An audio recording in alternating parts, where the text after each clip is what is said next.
Hello Steelers, and welcome to this very quick review of these Paint&Glue BE2c aircraft which I picked up recently. These are resin prints, as you can see here. These are the unpainted version as it stands. I've literally just got these out of the box.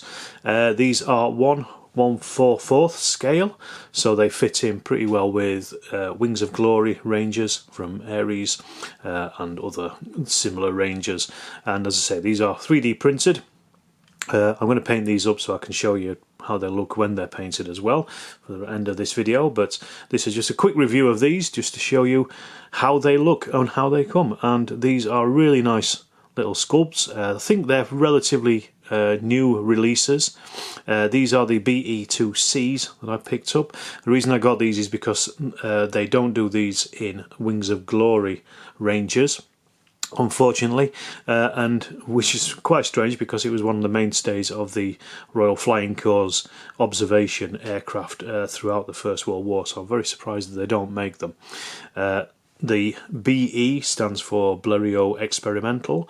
They were first produced in 1912, I think. That's when they first flew, and they flew throughout the First World War until 1919. Completely and utterly inadequate for their role, apart from being a very stable platform, which was good, obviously, for observation of gun site registry or photographing enemy trenches, that kind of thing.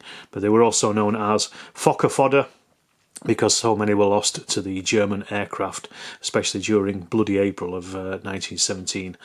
These, as I say, strangely enough, they don't do them for the Wings of Glory or Wings of War ranges, so this is why I jumped in on these.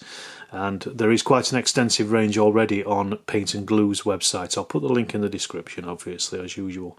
But you can see these are very clean. This is, again, 3D printing is really coming on these days, and I don't have a printer, but obviously, you know, these are printed examples, so I just got these straight through the post like this. I think they've been cleaned up. You can see some slight nubs and bits and pieces on them where probably the original stands were for the printing process.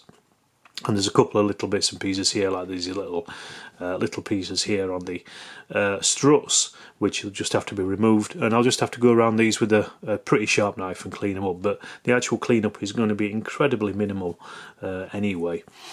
Just to give you an idea of the size of them, I said they're 1/114 scale. This is a Wings of Glory. I'm now joined by my cat, but here is a Wings of Glory Sopwith triplane.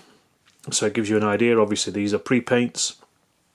Slightly different to the in colour, but you can see the size between the scout plane and the observation plane, so that gives you an idea of how big these things are. If you've got yourself a Sopwith triplane somewhere in your collection, you'll know exactly how big these are. The difference being they don't have a propeller like the Wings of Glory ones do, but you know, when you're flying an aircraft you can't see the propeller anyway because it's spinning round, so that works for me. Interestingly, it's also, nicely should I say, it's also got the observer and the pilot in there as well, so you can see those guys. It's going to give them a little leather helmet. I'm also just waiting to get some decals as well to put onto these that I picked up off eBay, and I shall now get on with painting them and show you how they look when they're finished. And that was it. Dead easy paint job, really. Just a bit of a spray. I also added some flight stands from Wings of War, Wings of Glory, and that was it. They were done. A few decals from Pendragon and also from Dom's decals as well that I had kicking about. I didn't bother really doing much on the underside. I just gave it a buff colour and that was it. These are perfectly fine because you're going to see them from above anyway. Well, if you've liked this review, please do check out my other videos for other Wargaming content, and also check out my Patreon, and if you haven't, please do subscribe to the channel. So I'll see you in the next review. Thank you.